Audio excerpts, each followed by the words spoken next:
Selamat pagi teman-teman. Di pagi hari yang indah ini, mari kita sediakan waktu untuk membaca dan merenungkan firman Tuhan.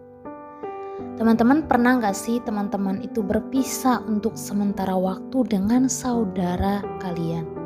Entah itu seminggu, sebulan, atau bahkan setahun. Bagaimana perasaannya? Biasanya ada rasa kangen, pengen cepat-cepat bertemu. Nah teman-teman, tapi berbeda dengan Yakub. Setelah bertahun-tahun ia tinggal di negeri orang, berpisah dari keluarganya, akhirnya Yakub mau pulang ke negerinya. Tapi ada rasa takut. Masih ingat ya kenapa sampai Yakub pergi dari negerinya? Karena ia menipu ayahnya bahwa ia adalah Esau. Sehingga ayah yang berkati Yakub karena mengira bahwa Yakub adalah Esau. Ketika kakaknya Esau tahu tentang itu, ia sangat marah dan dendam terhadap Yakub dan berencana untuk membunuh Yakub.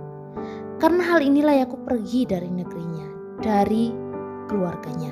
Nah sekarang Yakub mau pulang, tapi ia takut terhadap Esau. Seperti yang dikatakan di pasal 32 ayat 11, dikatakan seperti ini. Lepaskanlah kiranya aku dari tangan kakakku, dari tangan Esau, sebab aku takut kepadanya. Jangan-jangan ia datang membunuh aku, juga ibu-ibu dengan anak-anaknya.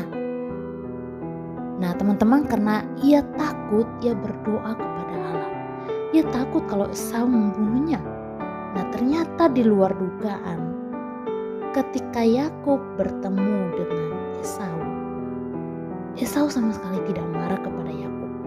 Pada pasal 33 ketika Yakub bertemu dengan Esau, justru Esau memeluk Yakub.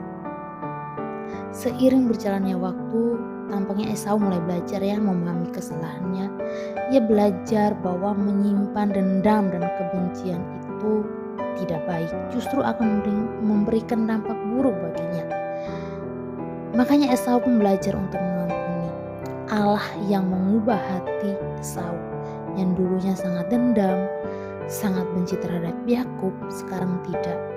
Ia mau mengampuni adiknya.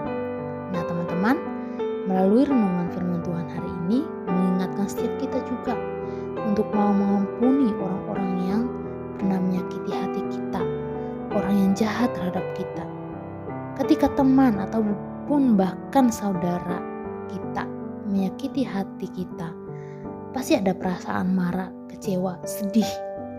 Dan untuk mengampuni atau memaafkan mereka tidak mudah, tapi kita mau belajar untuk mengampuni.